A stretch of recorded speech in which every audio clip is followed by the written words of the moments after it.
So welcome everyone. And tonight we are going to be talking about prophecy, prophetic texts at Mari, and we're going to see what they can tell us about kind of biblical prophecy. And we're going to be really be concentrating more on a couple of specific aspects of prophecy, namely one, how what how prophecies with worked with kings, like how did that work at Mari, and we'll compare it kind of with biblical prophecies to kings, right? And the other is, what was similar, what is similar, what isn't similar, what helps us understand kind of the context of biblical prophecy, how people were seeing prophecy. And another thing that I'm going to talk about is how they would check prophecy. In other words, is this prophecy true or not? And we've discussed this before in terms of it being a reason for people to have real problems with prophecy. The later you get kind of in the biblical books, the more problematic prophecy is seen as, because who the heck knows who's telling the truth? So we're actually going to look at texts that are much earlier than that. The Mari texts are like the time of Hammurabi. So if you want to put them in a biblical chronology, you're talking more like patriarchal, right? You're talking more like Avram, right? You're not talking about the Israelite monarchy. You're talking about old Hammurabi. This is contemporaneous with Hammurabi. So you're talking about the Hammurabi Code. You're talking about old Babylonian stuff. You're talking, very old. Okay. So a little bit about Mari. So the Mari went through a bunch of different periods with different rules, but what's important to us is that the Mari letters, and I'm sorry, I don't remember exactly when they were found, but it's easy to look up. But the Mari letters, there was this cache of thousands of these inscriptions that was an archive, it was a royal archive, and it's Zimri Lin's archive. Zimri Lin was the ruler of Mari from 1775 to 1761 BCE. So you're talking old, okay? So that's really old, all right? Again, way before the Israelite kingdom. And so we've got his archives. It includes a lot of letters, a lot of diplomatic letters. So it tells us a lot about ancient Near Eastern history, who was ruling where, who was fighting with whom, what was going on. But it includes a lot of other letters that were written to Zimri Lin, including prophetic letters. Okay, what does it mean to have a prophetic letter? And this is where we have to talk about the limits of an archive, right? And the limits of any written material. All right. What would normally happen? A prophet would go to the king and say a prophecy. Would he have to write it down? One assumes not. One assumes that in most cases, you wouldn't have to write down a prophecy said directly to a king. The king would either accept it or not, and he would act on it. Okay. The idea is I'm talking in a polytheistic system, the gods or the god, one god of several is sending a message to the king. Prophets telling the king, now the king got the message, just like a messenger, right? So a messenger could come and give a message. And like messengers, prophets were paid by the king. In other words, they're royal messengers. They're paid by the king because they are bringing a message from the god. Okay. Now, you didn't have to be, and you can see this from the Mari letters, you didn't have to be a prophet in order to say a prophecy. You could have a regular person who, I think in two of the three or four cases they have there in the Mari are described as like going crazy. They kind of go crazy. They have a prophecy, right? They have this kind of ecstatic prophecy. They come and they tell the king, or they send it to the king. Now, what we have in Mari are letters, right? So what does that mean? That means this is a situation where someone said a prophecy not in front of the king. Someone else is reporting to the king about a prophecy that was said that the king needs to know about, right? The king needs to know about stuff going on in his kingdom. The king needs to know about things that can impact diplomatic decisions. Prophecies are among them, right? Prophecies are important. So you have a reporting of the prophecies. If you will recall, Amos, in biblically, Amos gets in trouble because the Kohen, the priest, sends to the king saying Amos is prophesying these things about you, right? Now, at the time, it looks like he's kind of tattling, but if we look at it in kind of an ancient Near Eastern context, this is important to know, right? If someone's saying a prophecy and you take prophecy seriously, you need to know about this prophecy, right? So even though it does, in the context, it does sound like he's tattling. He wants to get him in trouble, right? So, where is Mari located? Sorry.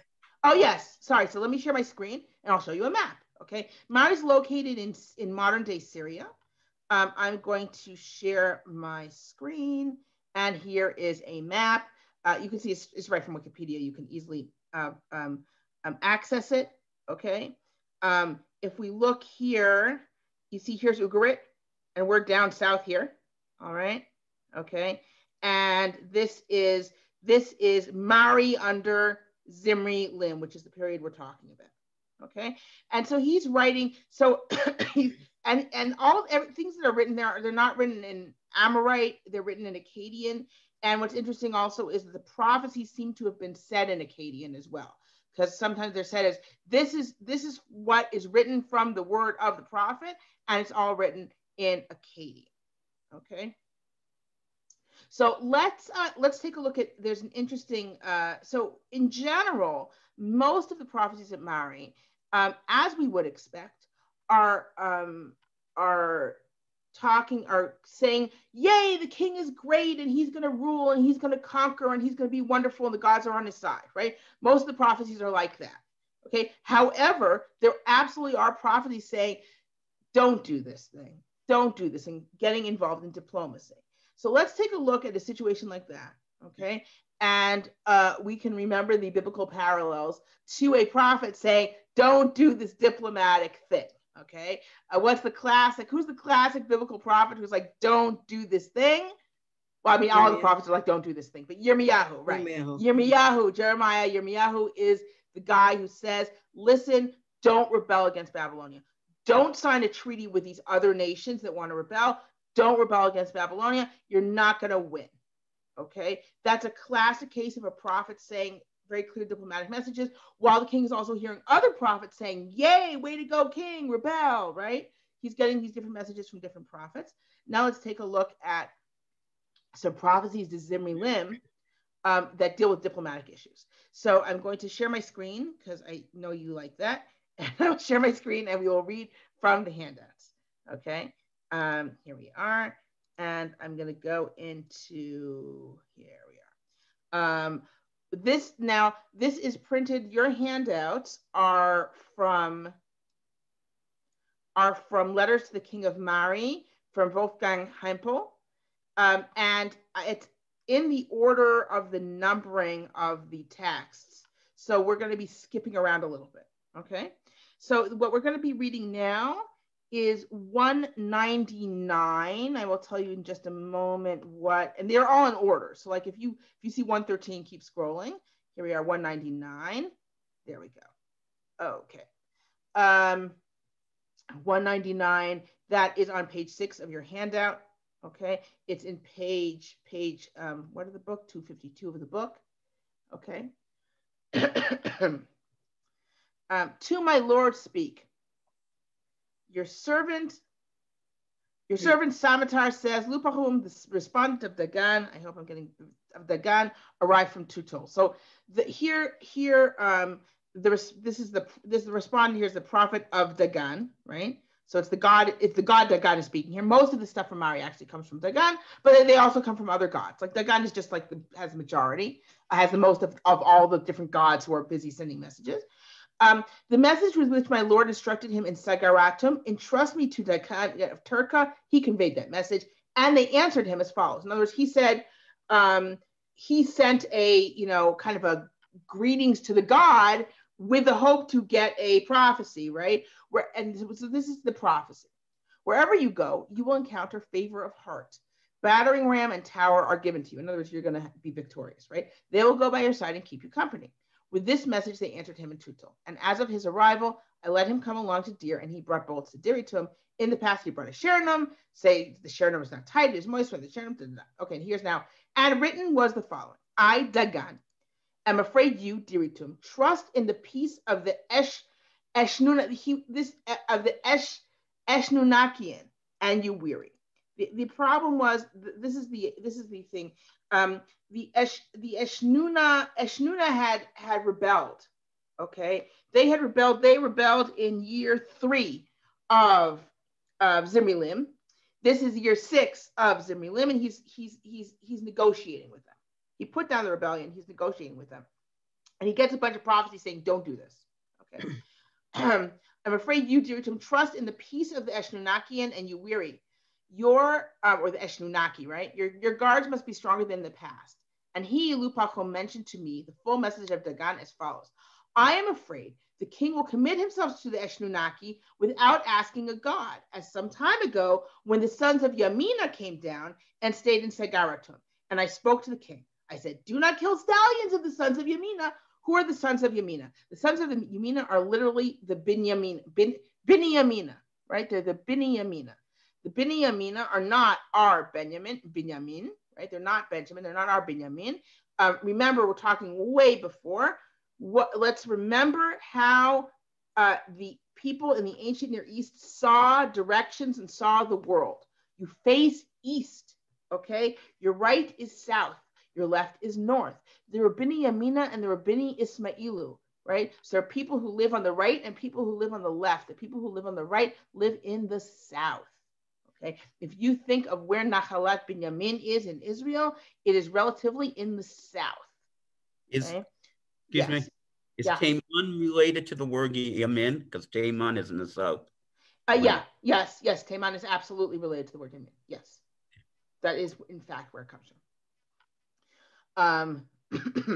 So this is actually, and I spoke to the king. I said, do not kill stallions and the river will complete the task for you. He's saying this is actually kind of a proof that the prophet is saying, I gave you this correct prophecy about the Bini Yamina a while ago. So listen to me this time, right? Now he, Zimri-Lim, must not commit himself without asking the God. This message Lupachom told me. Okay, so Lupachom is a prophet. He's saying he should listen to me. I prophesied correctly once before. Don't do this. Don't make a treaty with the Eshnunaki. Okay, with Eshnuna. After his departure on the second day, a shockhead of Dagan of Turka came to me, and she spoke to me as follows: water runs below Chef. Now here, let me see if I can get for you the words behind. Okay. So Lupachom is an apilum. An apilum is a kind of a prophet that usually is there's apilum and there's muchum. Okay, muchum, apilum are sometimes appealed to, not because of their name, right? But I'm just saying the apilum are sometimes appealed to by someone and they go for a prophecy. Muchum are never appealed to. Muchum just come with a prophecy. Okay, Lupachom is an apilum.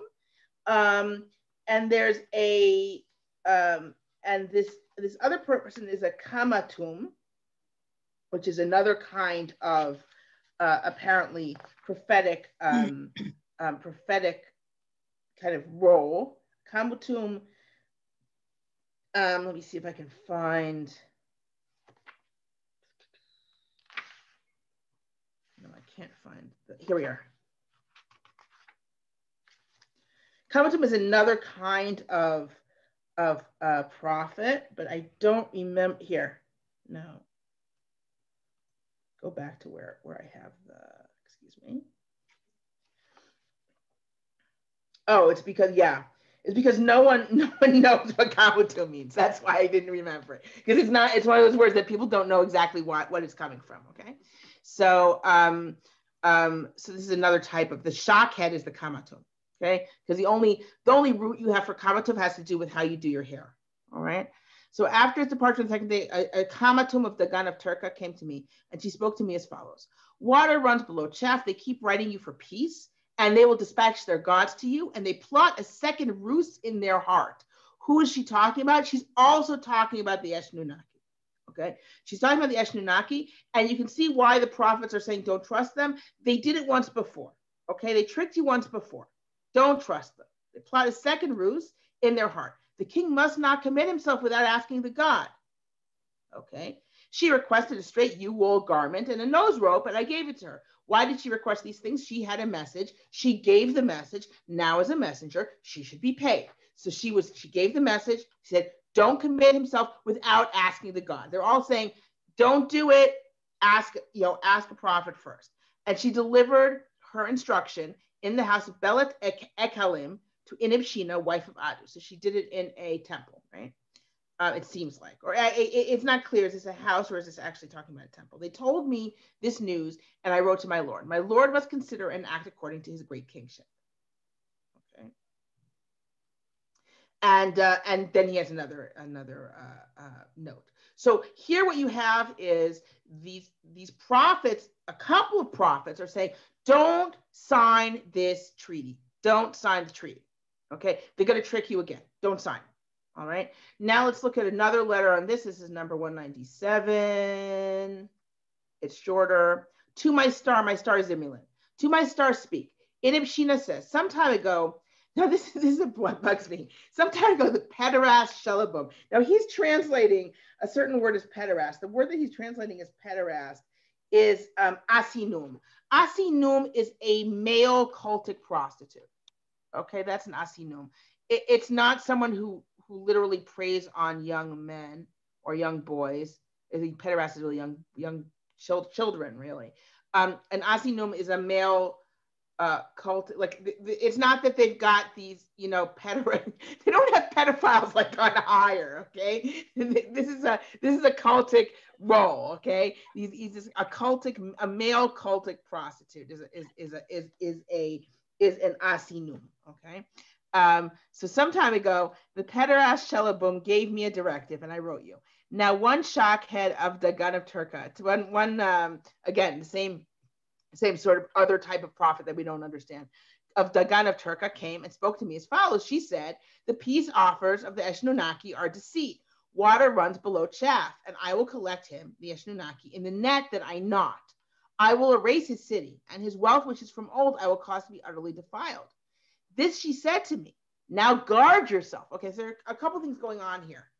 On the one hand, it seems to be possibly the same person who's repeating it, and it's coming in another letter.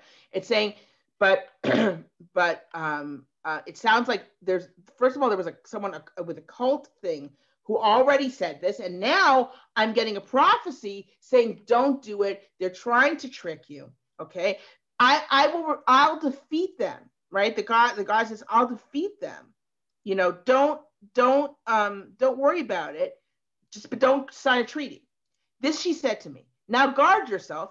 Do not enter inside the city without extispicy. I heard the following. He scintillates all by himself. Do not scintillate all by yourself. Right? Do not be a star all by yourself. You don't just courageously don't just go enter the city. Don't just charge the city on your own. Be careful. Okay, that's another directive to the king. So after these directives, don't sign a treaty with Eshnuna. Don't sign a treaty with Eshnuna. Guess, what do you think Zimulin does? What's a good guess what Zimulin does after these prophets say, don't sign a treaty with Eshnuna? He signs a treaty with Eshnuna, right? And in fact, after a few years, there is a rebellion. They join with the enemies and fight against him. The prophets were in fact correct. All right, but here we see a case. While in most cases in the Mari prophetic letters, again, only a few of them are about prophecy. In most cases, they're kind of supporting the king. In this case, they're saying to the king, "Don't do this diplomatic thing," and the king ignores them. Right. So that's a nice biblical parallel. Where there's a prophet who's saying certain diplomatic things like, this doesn't make sense, don't do this thing. And he ignores it and he goes ahead and does it. All right. So that's one thing I kind of wanted to point out. And again, and also the idea that Nevi'im, the prophets, get paid by the king. Why do they get paid by the king? Again, they are messengers. They get paid by the king. So we have this situation in biblical prophecy where there's a class of prophets, Bnei HaNevi'im. They are supposed to kind of live off, apparently, the throne. And then you have the problem that naturally happens is that if you're living off the king, you're naturally going to tell the king what he wants to hear, right? That's what's going to happen. And that's a problem. So that most of our biblical prophets are not those prophets, right? Most of our biblical prophets are not court prophets. They're not getting their money from the king. They're not getting their on the contrary, Yirmiyahu is repeatedly jailed, right? They are, because they're the true prophets of God. But at the same time, there are other prophets who are being paid, or there are other prophets who are speaking against them. We see this a lot with Yirmiyahu. We see this also, of course, classically with Amos, who says, I am not a Navi and I am not a Ben Navi. I am not a prophet and I'm not the son of a prophet. And what, of course, he really means is he's not of the guild of prophets, right? Because this whole thing is triggered by the Kohen in the north, right? The priest of the temple of Shomron in the north, saying, listen, buddy, you're not welcome here. Go eat bread. Go like down. So go to Yudah and eat bread there. In other words, they'll pay you. They'll give you bread. We don't want to hear this stuff. We're not going to feed you. And Amos' answer is, hey, buddy, I had a job. I have another job, right? I'm a boles shikmim. I don't need this. I'm not from the Guild of Prophets. I came because this is actually a message that has to get to you, right? So we see in the context of ancient Near Eastern prophecy this idea that it's not illegitimate. It's this woman comes up, right? We had this situation. This woman comes up. She gives a prophecy. She's like, "Don't do this thing. Now give me a garment and a nose rope." So he gave her a garment and a nose rope. Hey, she came with a message. You pay her, right? So that's like a normal thing. Okay. Now again, remember this is much earlier than biblical prophecy, right? So I don't want to mash it too much. And especially because we have, there's a range of biblical prophecy that you don't see here too much, right? Which is in Mary in general, which you don't see these kind of moral, ethical things. But first of all, you don't know what's being written as opposed to what's being said. And also, this is a royal archive. This is a royal archive where it's not likely that he would write anything that any moral exhortation. He's not gonna, why write it, you know? There's also the question of why keep those prophets alive. That's a different question, right? But certainly writing it down is probably not what's gonna happen. Is Dagan a common God name? Like the Philistines? Yeah, Dagan is a common God name. He seems to be like maybe the leading god in the area. What does water runs below the chaff means? I think what it means is that you can't, it's not solid ground, right? There's deceit going on here. In what colors were nose ropes available? Good question. The mind boggles. I'm sure that there were many different, I probably blue and red. That's my guess. Blue and red. Go ahead. You can quote me. Okay, so moving back to our test. So I just wanted to show that kind of as an example of prophecy to a king that goes against what the king wants to do. So you do have that. You do have prophets saying diplomatic messages that maybe the king doesn't want to hear. Also, excuse me. Also, I wanted to look at how do they know that these prophecies are reliable? Okay, this is a classic problem in biblical prophecy. How do we know prophecies are reliable? So what do we have in Devarim and Deuteronomy? What does it say? How do you know a prophet is a true prophet? Anyone remember? If what he says comes true. If what he says comes true. If what he says comes true, he's a true prophet. If what he says doesn't come true, he's not a true prophet. Now, the problem with this is, of course, that biblical prophecy, particularly biblical book prophecy, assumes that this is that at least certain prophecies are a call for repentance. So if it's a call for repentance, then the idea should be that the bad thing doesn't happen, right? You have so then you have Yirmiyahu coming up with the rule, or saying the rule, whether he comes up with it, he says the rule, saying, listen, if you prophesy something good and it doesn't come true, you're a false prophet. If you prophesy something bad and it doesn't come true, it just means everyone did better, right? And God changed his mind and didn't do the bad thing, right? That's and he's Jonah's warning. Problem. What? That's Jonah's problem. That's absolutely Jonah's problem, right? That is the problem. That is probably, in at least in many interpretations, is the central problem of the book of Jonah, right? Where Jonah is, why did Jonah run away? He's like, I ran away because I knew you were going to forgive these guys, right? And who wants to be a prophet that says in 40 days you guys are destroyed and then it doesn't come true, right? That sucks, okay?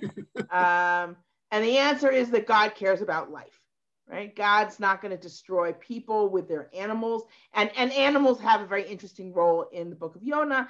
In general, I memean, if you remember, the animals in Nineveh also put on sackcloth and fast. Well, they put sackcloth on them and they fast, right? And at the end, God's like, how am I going to destroy the city of all these people and so many animals, right? So there's this idea kind of that any life is precious and God gives everything a chance, right? So, but in Jonah, part of the thing is that we're dealing with Ashur. That Ashur, which is later going to destroy Israel, is going to be saved. So if we look at it, if we step back and we look at an historical thing, we can say, well, this is because it's Ashur and it's Assyria. But it's never front and center in what Jonah says or seems to think. In other words, Jonah never seems to say this is going to be bad for Israel. Like, he doesn't say that at all, ever, right? Or hint to it, right? His thing is like, God, I knew this was going to happen. I knew you're going to forgive them. Right. And God's message isn't like, well, tough noogies, they're going to destroy, Israel. Like, that's not the message. The message within the book is life is precious, not life outside of Israel is precious. Now you can kind of roll it into a historical message, because part of the thing in the book of Jonah is that the non-Jews in the book of Jonah, the non-Israelites in the book of Jonah, are so moral, right? They're really okay. They're really, the sailors are great. The sailors do just what they need to do. They're not monotheists, right?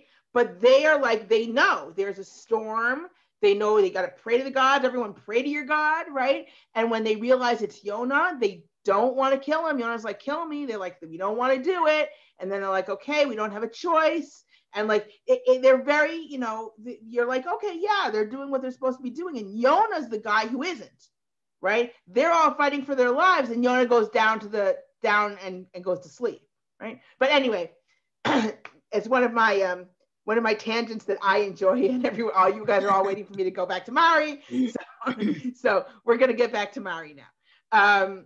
So what's the idea? The idea is, Jonah aside, right? How do you know that a prophecy is true? So in biblical prophecy, again, which is much later than this Mari prophecy that's going on, that we have written in these texts, they're not there. And remember also, you're not allowed to use things like ecstasy. You're not supposed to look for signs and livers and do oracles. You're not supposed to do any of those things, right? So you don't have any backup to check a prophecy. Right? You just have prophecy, and then you're in this bind. So once you have the Yirmiyahu rule, it makes it a little bit easier, but it becomes very, very hard to know whether a prophet's speaking the truth or not. So then when you get really late, when you get to Zechariah and when you get to Nehemiah, that's when people are like, you know what? I don't know. This prophet's saying this thing. Is he trying to trick me? Is something going on? There is, honest to goodness, like real skepticism about prophets and prophecy. So let's see what they did in Mari. Okay, so what did they do in Mari? I'm going to share my screen, and we are going to be looking at our text. Okay, so let's take a look at 111. So go up if you're following the text. Let's look at 111 here. Okay, this is interesting. Okay, to my Lord speak. Your servant Mukanishim says, about the message of Adu on which my Lord instructed me, I dug out the message on which my Lord instructed me for the diviners Inib Shamash and Ilshu Natsir, and they treated 4 lambs, and I sent their exdispices to my Lord. And they looked at the lamb's livers, right? My Lord must write me a full report.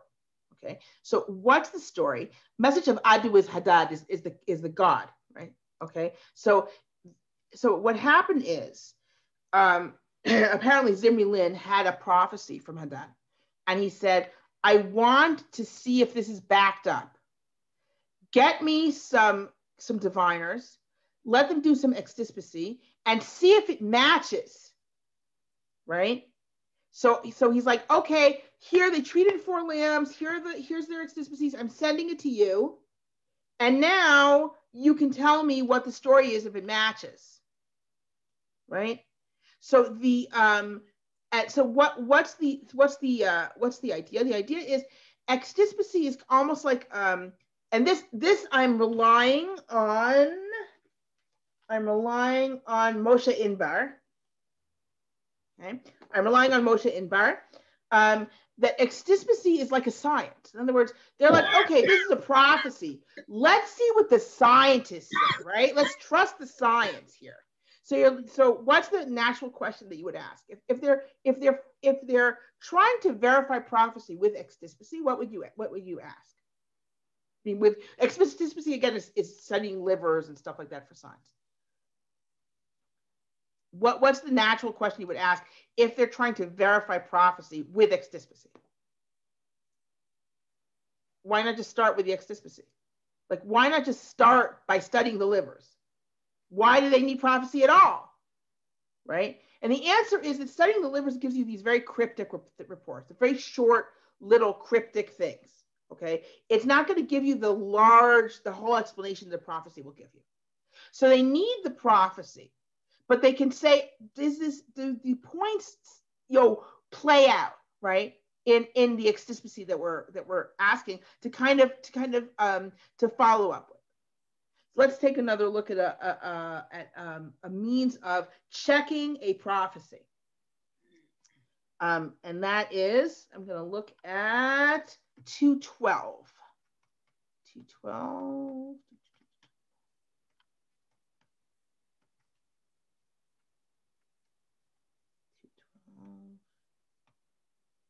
212.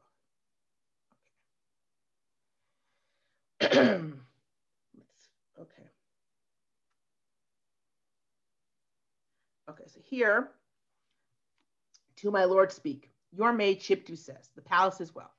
Ilyaznaya, the pederast, again, the cultic whatever of Anunitum, came to me about the news from Babylon. I gave signs to drink. Okay, I gave signs to drink. This is also some kind of oracular thing, right? To drink signs, like maybe they had to drink something that made them ecstatic. It's not really clear what exactly this is referring to. Okay, but this is again a way to back up with another thing. So I gave signs to drink. I asked, and that man Hammurabi thinks up many things about this land. In other words, she was asking for a prophecy about Hammurabi. She gave signs to drink and asked her question, and it turns out that Hammurabi is plotting something. Okay, he will not succeed. Okay, so he's plotting something, but he won't succeed. My Lord will see what the God will do to that man. Will do to that man. You will catch him, and you will stand over him. His days are near. He will not live. This my Lord must know. I asked days before the arrival of the message of Ilyaznaya, which Anunitum sent with him, and the message that Anunitum sent you, and the answer to what I asked are the same. In other words, what happened? Zimri Lin is like, I got this prophecy, right? And she goes and does another way of getting a kind of a prophecy. And she's like, they matched up. It's cool. They matched. All right. So it's a true prophecy. Okay. So here again, we have them checking by using a different method. Let me take a quick look. I think 201 is also, let's take a look. This is a great way. This is something that they frequently did. Okay, and we have this in several Mari letters. This is another way of seeing if a prophet's the true prophet. Okay, to my Lord, these things that we just talked about were ways of checking the prophecy. Okay, let's back up the prophet. Let's see if the extispicy backs it up. Let's see if another type of prophecy backs it up. This is actually here. We have it in 200 as well, 200 and 201. So here we have, let's take a look. Let's read them back to back, actually. To my Lord speak, your servant Ahum, superior of Anunitum, says, the female ecstatic Hubatum delivered a message as follows. A wind rises against the land, and I asked them for its wings and its something. Zimri Lim and the sons of Sim'al. Sim'al, what's Sim'al? Remember we had Bnei Yamina, and now we have Bnei Ismaila. Right, Smol. These are people in the north, okay? These are people in the north, all right? The harvests. So we don't know exactly what she's saying. Zimri Lim, something the land, all of it. And again, she spoke as follows. Sons of Yamina, Bnei Yamina, why do you create problems? I call you to account. This, that ecstatic said. And herewith I have hair and hem of that woman sent to my Lord. What did they used to do? And we'll see this in the next prophecy. And they didn't just do this to females. These happened to be two women, but they didn't just do this to women who are speaking prophecy. And the next thing we also see, a further superior Ahum brought me hair and hem of a female ecstatic, and a full report on her is written down on the tablet that Ahum sent my Lord. Herewith I have sent my Lord the tablet of Ahum and hair and hem of the female ecstatic. What's going on? Here's the prophecy. Here's the hair and the what we call the fringes. Here are the fringes of the garment of the prophet, plus some of their hair, the edges of their hair. You can do a test and see if they're a true prophet. There's some test they do on the hair and the hem to see if this person's a true prophet. So in a situation like this, where they're giving a prophecy and it's being sent together with the prophecy, they send the hair and the hem so that they can test it and see, is this person a true prophet? What do they do to the hair and the hem? They just cut off the edge of the hair. It's not like a big deal. They don't cut off all the hair. This prophetess is going to need more hair to send to other places, right? So you have fringes on your garment. You have fringes on your garment.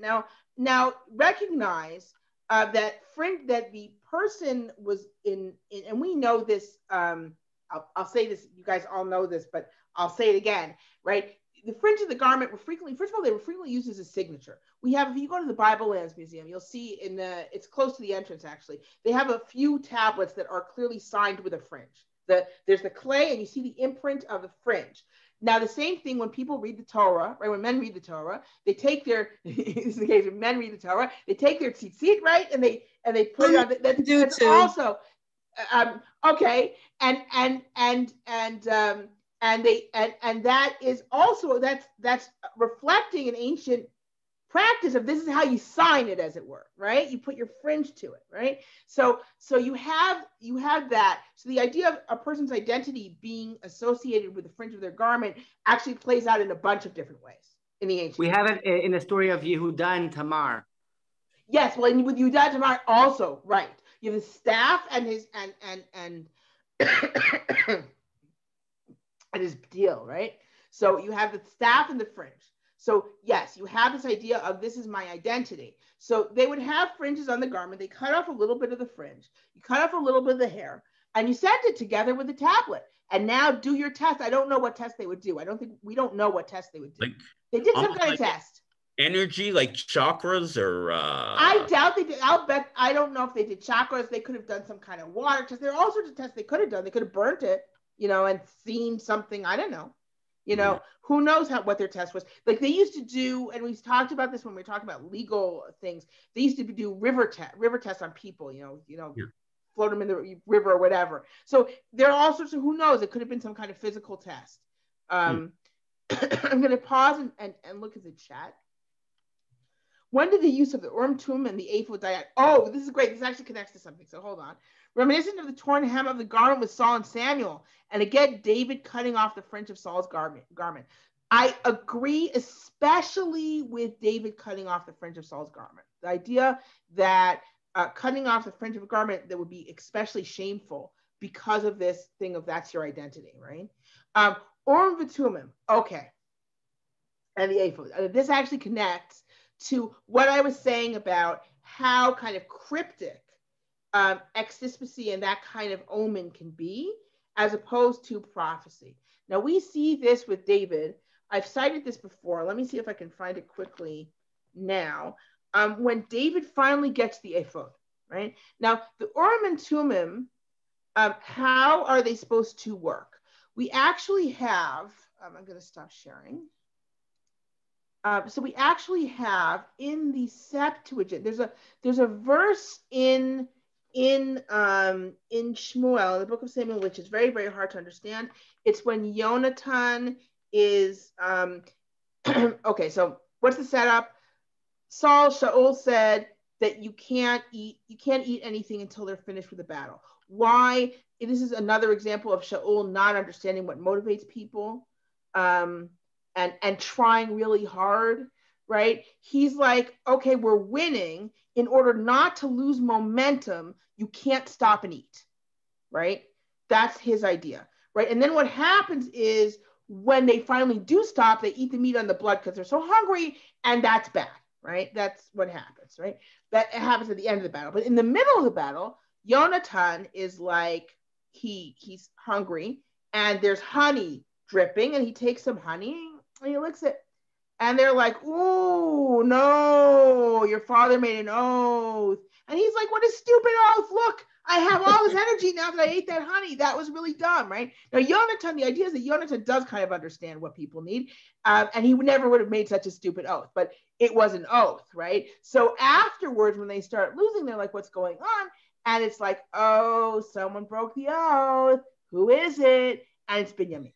Okay. So in the, it's not really clear it's a very kind of messed up verse when they're figuring out that it's Binyamin. They have to cast lots, right? If you think about how do these biblical lots work with like, for example, if you remember Achan, right? Achan, he keeps the stuff from Yericho, and there's a lottery. The lottery is like Shirley Jackson's lottery. This is how Shirley Jackson got the idea of her lottery. It's from the biblical lottery with Achan, where you don't want to win, right? You don't want to win, all right? And where it gets narrowed down, right, to the family, and then to the tribe, the family, the person. Then you get that person, and that's it. Now, with Binyamin, it seems that they used the Urim and Thummim, and we have the full verse in the Septuagint. It really does seem that a piece of it got dropped in the transmission, and they were deciding with the Urim and Thummim which way it fell, and it fell on Binyamin, right? So is it Urim and Thummim, and it was like a chip, like one way or the other. Which way is it, kind of thing. And then Binyamin says, oh, you're right, I must die. And everyone says, just so you know what happened, right? And then the rest of it, and then all of Israel says, no, Yonatan, you can't die. And they're podeh him, they redeem him. How the heck they redeem him, we do not know what they redeemed him with, right? And you're not supposed to be able to do that when someone's guilty like that. And I always say, that's why he dies at the end of the book. He dies at the end of the book of Samuel, of Shmuel, because he ate the honey in the beginning. That's my personal opinion. Yeah, you can shake your head. I'm telling you that you can read. It's the Shmuel is amazing. Just as a literary work, it's fantastic. It's got drama. It's got everything, and it's got an ending that has to happen, right? Anyway, so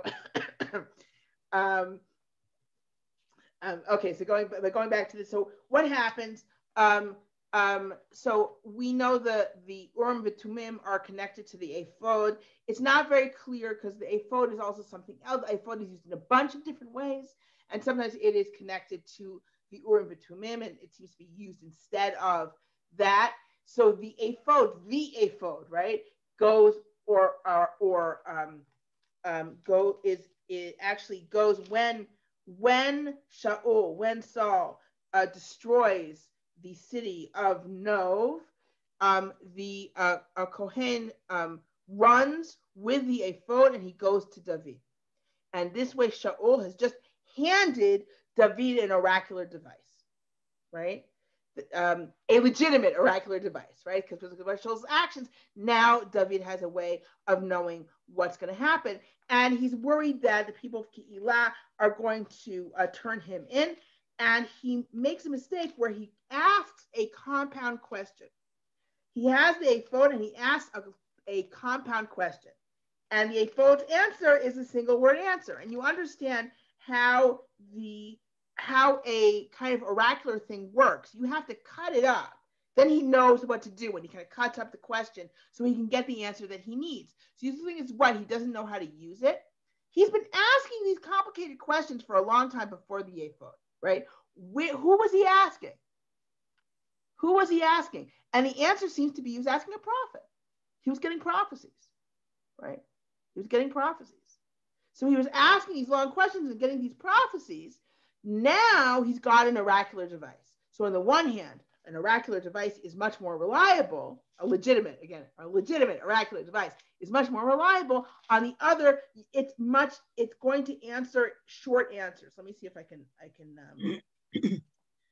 find. Here we are.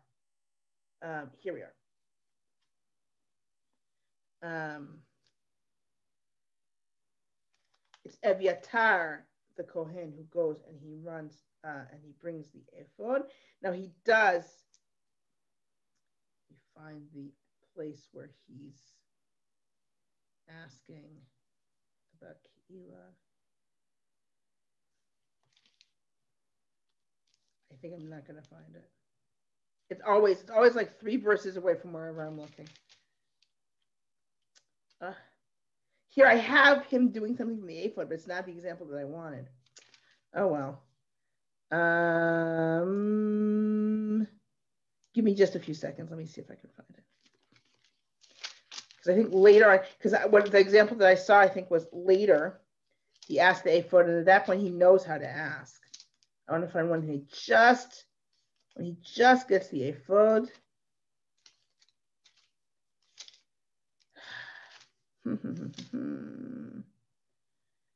Here we are.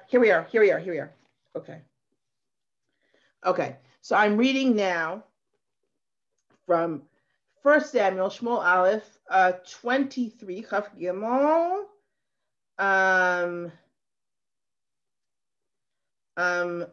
Gimel Tet. That's 23:9. Okay. Ve'edah David ki alav Shaul macharish hara'ah. And David knew that Shaul was planning to harm him. Vayomer el Eviatar Kohen, Hagisha ha'ephod. And he said to Eviatar the Kohen, bring the ephod, bring it to me, Vayomer David. And so David said, Hashem Elokei Yisrael, Lord God of Israel, Shama avdecha ki mevakesh Shaul lavo el Keilah l'shachet la'ir ba'vari. Okay, your servant has heard that Shaul intends to come to Keilah and destroy the town because of me. Hayaskiruni va'alei Keilah biado, hayered Shaul kasher shema avdecha, Hashem Elokei Yisrael hagedna la'avdecha. He says, are the people of Keilah going to turn me over into his hand? And will Shaul come down as your servant has heard? Okay, Lord God of Israel, please tell your servant. Vayomer Hashem Yered. And God said, he'll come down.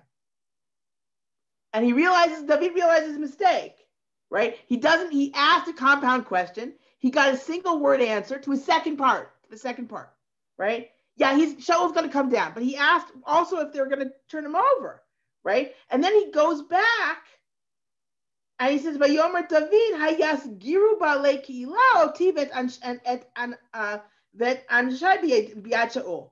Vayomer Hashem yaskiru. And David said, are the people of Keilah going to turn me over, me and my men, into Shaul's hand? And then the answer is, yes, they will turn you over. Now, note that the first time he asks, he says it with these things, oh, Lord God of Israel, tell your servant, da, da, da, da, da, da, da. Yeah, that works well for prophecy. But if you're going to do with an oracle, just ask your darn question and get your one word answer. That's the way it works. Okay, he learns quick, right? But what's he used to? He's used to having a prophet on call, which is fine. He still has one, assumes he's still got a prophet on call, right? He, like as I often say, he seems to have God on direct dial. Like David, he needs to ask God a question, no problem. He's got a way to ask, right? But now he has the ephod, and he brings the ephod out when he needs to know. This is the answer, right? I just need to know, yes or no, right? And he brings it out later. This was what I found before. Also, a military question, yes or no. What's going on? I just need a quick answer, right? Am I going to win? Am I going to lose?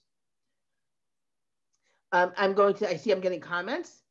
You would think that sooner or later, this is a comment, you would think that sooner or later, all the tests of veracity of prophecies would fail because a prophecy that was verified would ultimately prove wrong, yet they still took them seriously.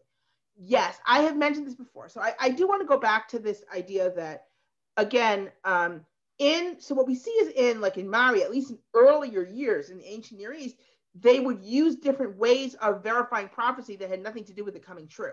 Yes, we saw one example where a guy said, what I said about the Bnei Yamina came true, right? So now listen to me about this one, all right? But in most cases, they're either getting backed up by other types of prophecy, backed up by extipacy, sending hair and fringes. In other words, let's find other ways to verify, all right? In the biblical world, you can't do that. You can't do that. Right? Also, the stakes are very high because a false prophet's supposed to be killed, right? But put that aside. So the question is how you would say, okay, what about when a prophecy turns false? And the fact is, and I've said this before, I've said, excuse me, but I have, but it's cool. It's good to remember it. We have prophecies that don't come true, set up as biblical prophecies, right? Biblical, non-bad, at least non-bad for Israel prophecies that don't come true. Yechezkel says, he says, Tzor, Sidon are going to fall to Nebuchadnezzar. He says, Egypt is going to fall. Tzor and Sidon, he says, are going to fall to Nebuchadnezzar. And the next chapter, he's like, yeah, they didn't, right? Right? So but no one's throwing out Yechezkel. Okay, there's this general idea that it's not clear what really, now there are, on the other hand, there are prophecies that seem to have, for example, Hosea and Amos, right? So they're prophesying bad things happening to the kingdom of Israel. And you would expect that bad things did happen to the kingdom of Israel. And so people said, wow, these are books we're keeping, right? These are books that have proven themselves. These were true prophets. Now, the truth is, people were already writing them down, right? These are compositions. The prophecies of Amos, they're compositions. The prophecy of Hosea, they're compositions. These are things that people cared about enough to be copying them. And they're beautiful and they're amazing. I'm a big fan of Amos. I'm a pretty big fan of Hosea too, to be honest, for the most part. Not everywhere, but for the most part. These are powerful. And I think there's a certain amount of credence given to powerful prophecies. Now, I do want to say something about poetic prophecies versus just this is what's going to happen. Okay. You have that in Mari too. You have more poetic prophecies, and you have more things like, this is what's going to happen, 3 sentences. Most of them are short. There are longer ones that are more poetic. Okay, so you do have this kind of idea of poetic prophecies, but again, there's a certain idea of either the force of the prophecy or the personality of the prophet, because we know that Yechezkel, for example, had a real following in his lifetime, as opposed to Yirmiyahu, who may have had a following, but the big, what really made them special was that no one listened to him, right? No one listened to Yirmiyahu ever, right? And what he said came true, right? What he said came true, so it makes sense that people say, okay, we're keeping the book, right? Yechezkel had a real following during his lifetime. They're coming to his living room to listen to to check in with him and say, hey, can you give us a prophecy, right? So he's got a following, and people really believe in Yechezkel. So and you can understand why with these different factors coming into play, whether the prophet himself has a following, the power of his prophecies in general, the sort of things he's saying, are people wow, he's really speaking truth to power. which with some of them, it really is. It's like they're speaking truth to power. Yirmiyahu also. It's not like Yirmiyahu only talks about diplomatic stuff. It's very clear he deals with three different concentrations of power that have he talks a lot about the Kohanim, right? The priests, the Nevi'im, the prophets, and kind of the royal house and the king and his entourage and the Sarim, right? And he talks specifically to these power groups and what they're doing, right? Yep. So you have this idea that here's a prophet, he's speaking truth to power, and he really is. And that resonates with people, and that makes him a true prophet. Now, once you get to later on, it's much harder to get that. People aren't thinking that way, and people don't. There's really isn't a really good way. There's no real, like you said, eventually something's not going to come true. Or what they'll do is they'll just put all their prophecies so far, it just hasn't come true yet, right? Because it's going to come true in like 200 years. So it becomes meaningless. And you see this with Zechariah's prophecy about the end of prophecy, where everyone's going to be ashamed of being a prophet. You won't say, I prophesied. Instead, you'll make up some tremendously shameful reason for those marks on your back that you did in like beating yourself in ecstasy or whatever. A more shameful, but because nothing is as shameful as being a prophet. And you have Nehemiah, again, Nehemiah saying, a prophet told me this, and I'm like, you're lying, you're trying to trick me, and I was right, Nehemiah says, right? Nehemiah was right. The prophet was trying to trick him, right? And he doesn't go into a whole thing about him being a false prophet, because at that point, it seems like prophets are not necessarily reliable, right? They're just not seeing them as necessarily reliable. Yeah. No, like in African American, liberation theology in general. Oh, okay.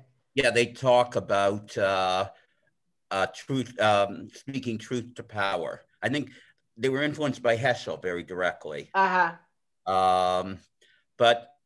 the rabbis, I mean, isn't there's something, is it in the Talmud or I don't know where, but where the rabbis say that Nevuah stopped in the time of it stops. Haggai, Zechariah, and Malachi are supposed to be the final prophets, and that drives a tremendous amount of what's going on of canonization. Like this has a very broad effect, and this seems to be in some way. I don't think this is just made up by Chazal, right? Or not made up. I don't think this is something that was concluded by Chazal. I think this was something that was generally accepted already.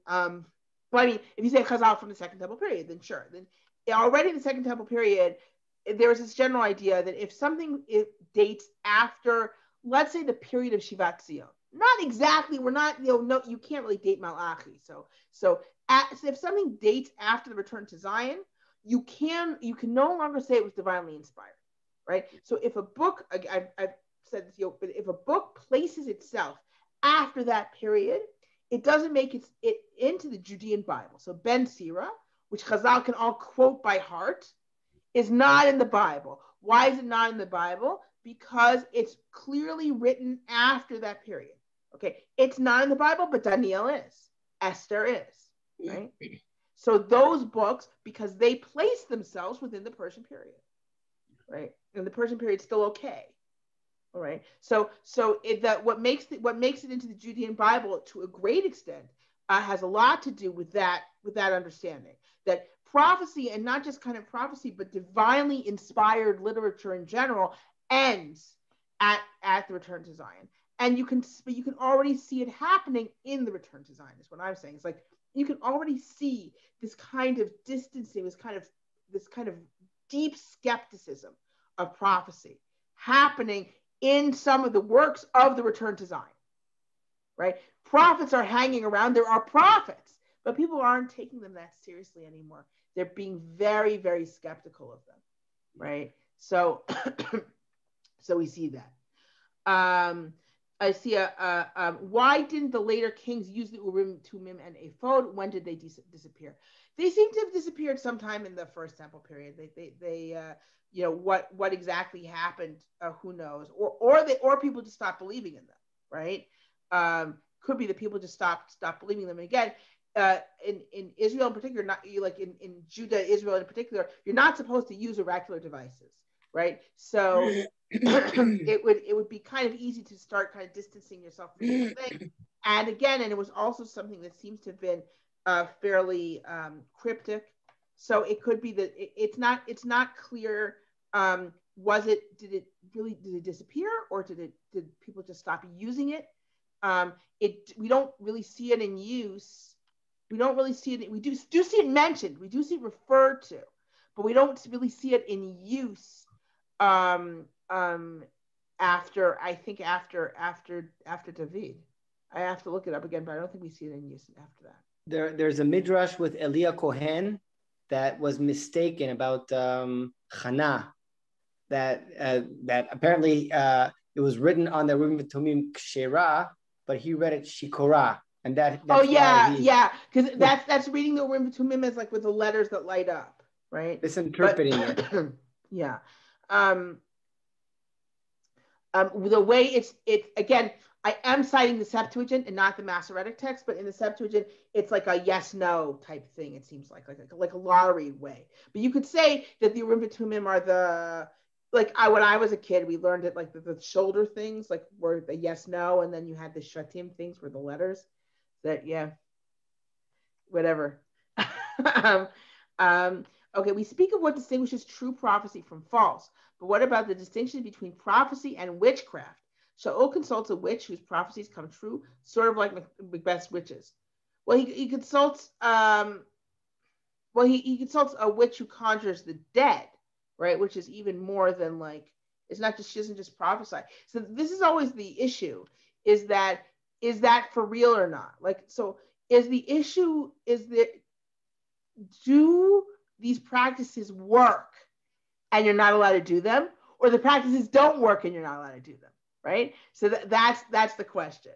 And it's never said, there are places where it says, oh, they don't work, but usually in the context, when prophets are talking about them not working, they're usually talking about the context of prophecies also not working, which is interesting, right? Like a lot of times they'll say, and the prophets are speaking falsely, and the diviners are lying, and there is a kind of idea that these guys are con men, right? There is, but there isn't quite the same statement that we would maybe like to see, that, oh, this is a bunch of hooey. It's like, you can't do it. You're not allowed to do it, right?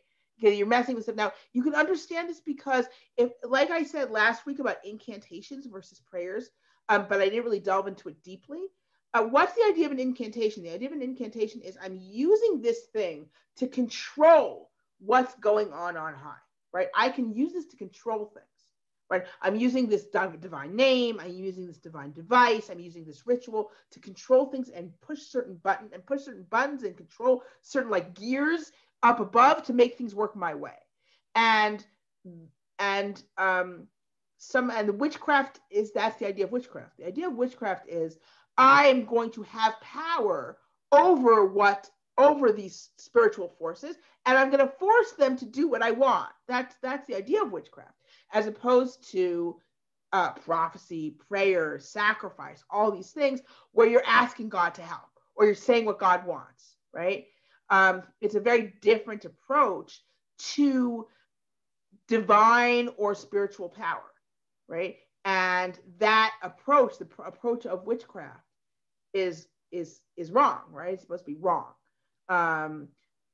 Exactly the connection between, and then you can say, okay, so incantation, witchcraft, I get, but oracles, what's the difference between oracles and prophecies? That's when the line gets a little bit blurred. And that's why you can say something like the Urim Tumim and say, oh yeah, that seems fine, right? Because that's just another way of kind of reaching out to God and getting an answer, right? But it's not quite the same as the idea that God speaks to prophets. It is also this kind of, it is a little bit connected to, I push this button and I get an answer, right?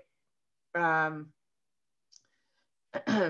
I did want to share one final thing with you from the Mari prophecies. I know it's getting a little late, but just bear with me. So here I did want to point out that, and let me see which number this is. It's number 194. So let me move up here. 194.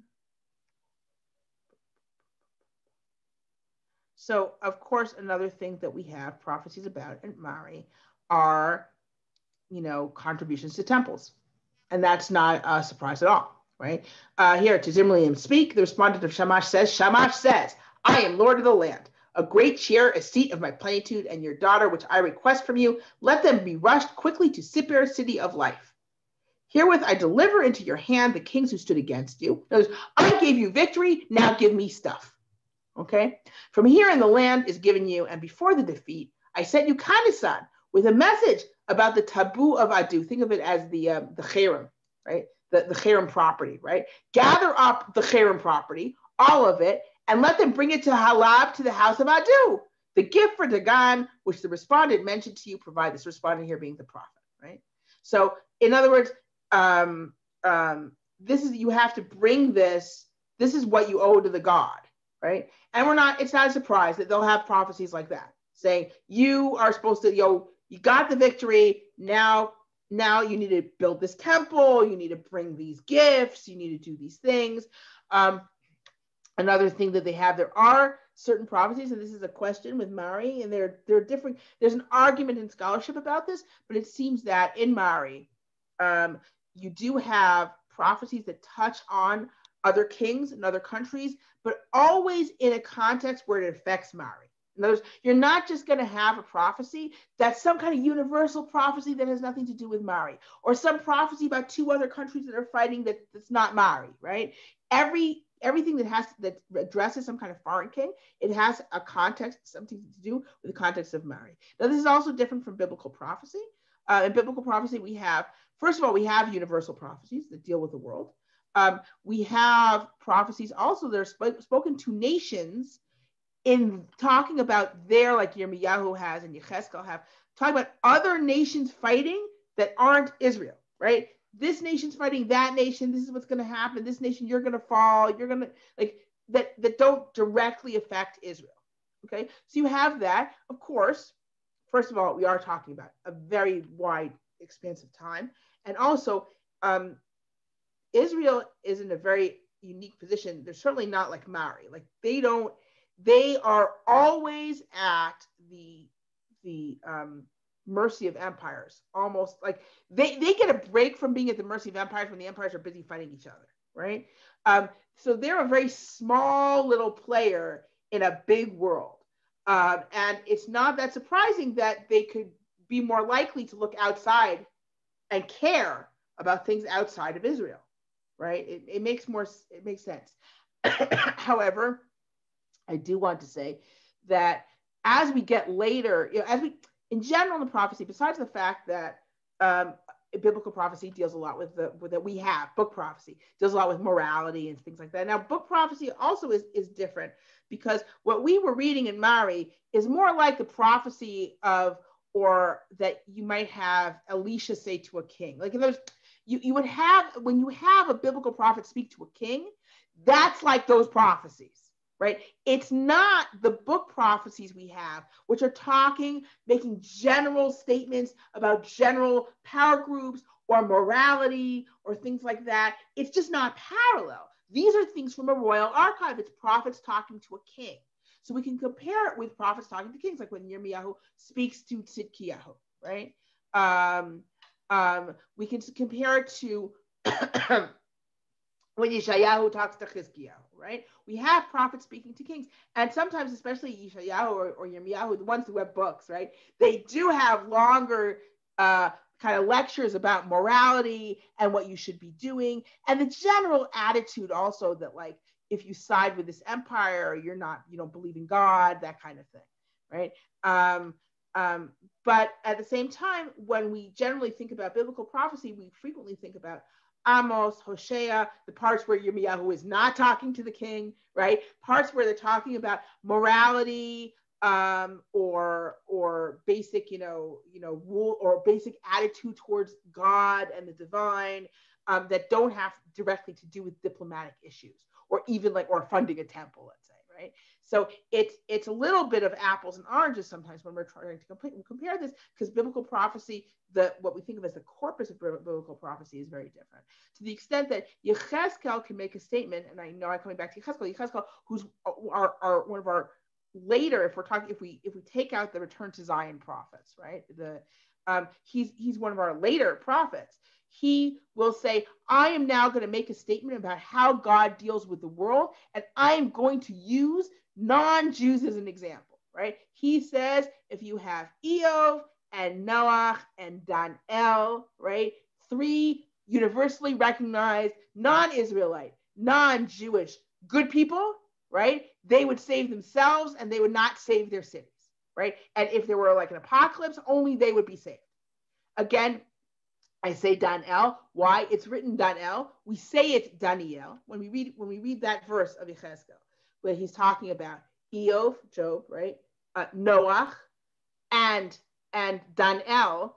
We read it Daniel because who could he be referring to, right? We don't know of a Daniel. Well, now we do know of a Daniel because we've found enough texts that we know that Daniel was a fabled, wise judge character in the ancient Near East. Right? And Yechezkel, of course, being in Babylonia, he knows about these characters, and he's specifically using these famous righteous Gentiles, right, as examples of this is how God treats the world. God gives everyone his own reward and his own punishment. Forget collective punishment and collective reward. Right? That's Yechezkel's point, and he's making the point specifically non-Israelites. Why? Because he wants to make a statement about the general way that God deals with the entire world. So by the time you get to the end of the First Temple period, you're getting to truly universal messages that, that the prophets are very involved in. And I want to say that Daniel, it's written Daniel, like the Ketiv is Daniel, right? We read it Daniel, but it's written Daniel. It's written Daniel for a reason. He's talking about this famed judge, right? This famed wise person. Right? So we do, in fact, in biblical prophecy, get to what you have to say are universal messages. They're like not, but at the same time, we're talking about a much later period, and the corpus of biblical prophecy is very different than the kind of prophecy you are going to find in a king's annals. I hope that you guys enjoyed this class.